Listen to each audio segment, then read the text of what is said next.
Jangan lupa like, komen, dan subscribe channel YouTube TVRI Bengkulu dan nyalakan lonceng notifikasinya.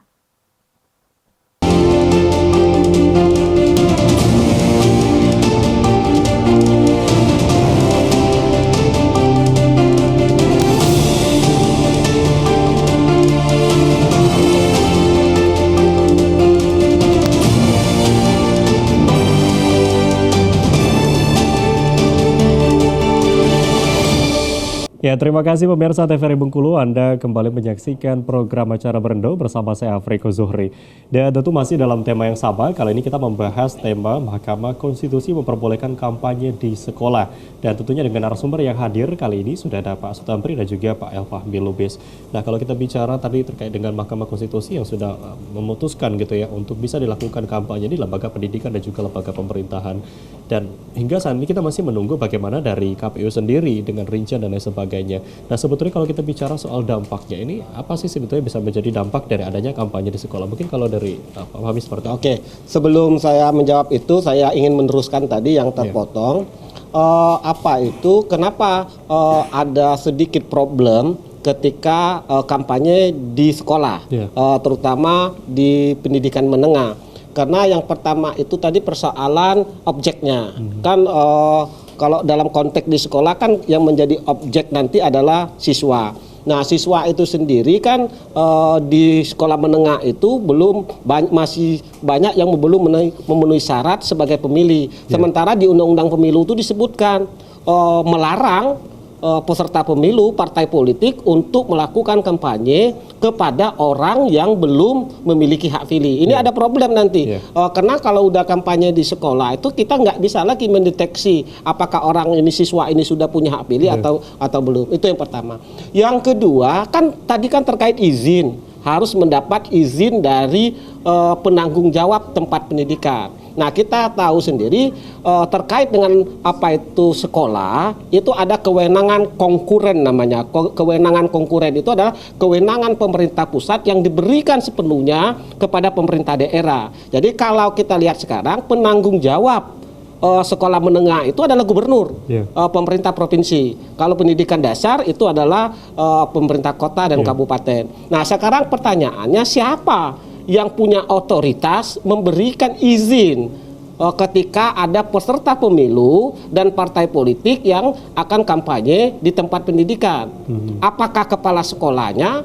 Apakah Diknas sebagai perpanjangan kepala daerah? Atau langsung dari kepala daerah, kepala daerahnya gubernur dalam hal ini. Nah, kita tahu sendiri bahwa kepala daerah itu warna-warni.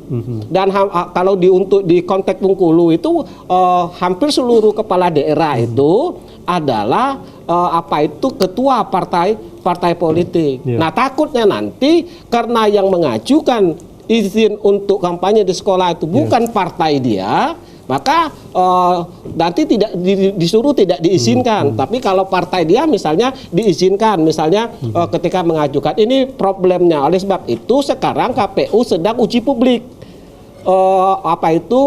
terhadap PKPU sebagai operasionalisasi terhadap putusan MK ini. Sekarang sedang uji publik untuk merevisi PKPU nomor 15 tahun 2003 tentang kampanye. Nah, saya udah dapat draft rancangan PKPU sebagai tindak lanjut dari putusan MK ini. Salah satunya di situ misalnya waktu kampanye untuk di tempat pendidikan hanya boleh dilakukan pada hari Sabtu dan hari Minggu. Ini berarti tidak mengganggu aktivitas kegiatan belajar siswa maupun mahasiswa.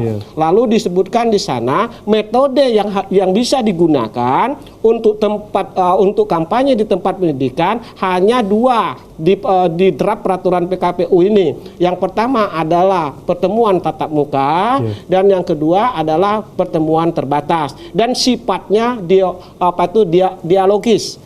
Dialogis kayak talkshow, kayak seminar, dan dilarang untuk membawa atribut kampanye. Itu sudah ada draftnya dari KPU terkait soal operasionalisasi dari putusan MK. Nah, kalau ditanya dampaknya, saya melihatnya dari dua sisi. Dari proses penguatan demokrasi, ini saya anggap sesuatu yang maju. Di negara-negara maju, kampus, sekolah itu sudah dijadikan tempat untuk orang berdebat, pemilihan presiden, pemilihan kepala daerah dan lain sebagainya. Dan kita itu sedikit lebih lebih lambat mengadopsi ini. Saya pikir kalau untuk proses penguatan demokrasi, putusan MK ini perlu diapresiasi karena ini bagian dari proses edukasi politik bagi masyarakat. Ya.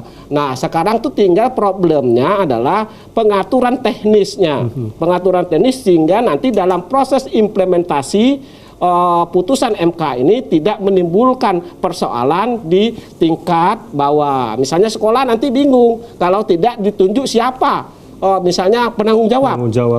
Kalau tidak ditunjuk secara rigid dan jelas siapa yang berhak memberikan izin ketika ada peserta pemilu dan partai politik ingin kampanye di sekolah, harus dibuat apakah kepala dinas, apakah kepala sekolah, apa langsung kepala daerah. Artinya ini masih menjadi pertanyaan gitu ya, siapa yang nanti akan menjadi penanggung jawab itu, ya. Dan memang kalau untuk dilaksanakan dalam mungkin lembaga pendidikan kampus itu tadi mungkin katakanlah untuk di kampus sendiri hampir seluruh mahasiswa ini sudah memiliki hak pilih gitu memang. Ya, dan isinya gampang, gitu. Adinda Zuri, cukup rektor sebagai pimpinan perguruan tinggi. Tapi untuk level pendidikan menengah ini birokrasinya panjang, apalagi yang negeri. Saya tahu ada kepala sekolah, ada dinas pendidikan, Diknas, ada kepala daerah. Kalau di kampus kan penanggung jawab utamanya itu kampus cukup izin dari rektor. Dari rektornya. Gimana nih Pak setelah terkait dengan yang disampaikan tanggapannya terkait dengan apa yang dilakukan saat ini? Mungkin dari sekolah dulu ya, mungkin kalau dari kampus tadi sudah dibahas. Seperti apa nih Pak? Yang pertama itu kita harus memahami dulu, masyarakat kita memahami kampanye itu adalah mengumpulkan orang banyak, di situ ada panggung, di situ ada atribut, itu pemahaman orang ya. Tapi sudah dijelaskan oleh Pak Fahmi itu kampanye itu bermacam-macam ya. Ada tertutup, ada terbuka, ada ideologis, ada takso dan lain sebagainya. Nah, untuk sekolah itu belum memungkinkan ya. Yang pertama adalah kita bingung nanti kalau Muhammadiyah sudah jelas itu kita sami'na wa ta'na dengan pimpinan pusat Muhammadiyah. Sekolah Muhammadiyah dikendalikan oleh pusat. Itu tidak memperbolehkan. Itu baik perguruan tinggi itu sebenarnya, baik pun sekolah juga sudah ditetapkan. Nah, di sekolah itu belum memungkinkan. Yang pertama adalah kegiatan itu nanti bisa mengganggu. Yang kedua adalah itu kurang bermanfaat karena seperti tadi banyak adalah orang-orang itu belum banyak memilih. Tetapi nanti ada celah sedikit, ada yang pimpinan sekolah swasta yang pimpinannya sebagai calon anggota legislatif, calon gubernur atau ini bisa saja mengumpulkan di SD, bisa saja nanti kan kalau tidak jelas nanti orang tuanya dikumpulkan. Nah, itu menjadi rawan dan sebagainya. Itu menciderai dunia pendidikan. Tetapi kalau kita sudah mampu berlaku adil tidak ada masalah. Ya kan, pendidikan politik tidak masalah. Kita mampu berlaku adil. Kita tidak memihak ke salah satu. Tapi kan zaman saat ini di Indonesia belum bisa seperti itu. Tetap saja keberpihakan sangat kental sekali dalam melaksanakan suatu aktivitas dan kegiatan. Oke, artinya tadi disampaikan juga oleh Pak Fahmi untuk kegiatan sini memang dari KPU yang sudah ada draftnya akan laksanakan Sabtu Minggu, artinya tidak mengganggu dari proses belajar mengajar dan sebagainya. Kita akan break sejenak, nanti kita lanjutkan kembali. Baik pemirsa TVRI Bengkulu, masih dalam program acara Bendo bersama saya Afriko Zuhri. Kami akan kembali setelah yang satu ini.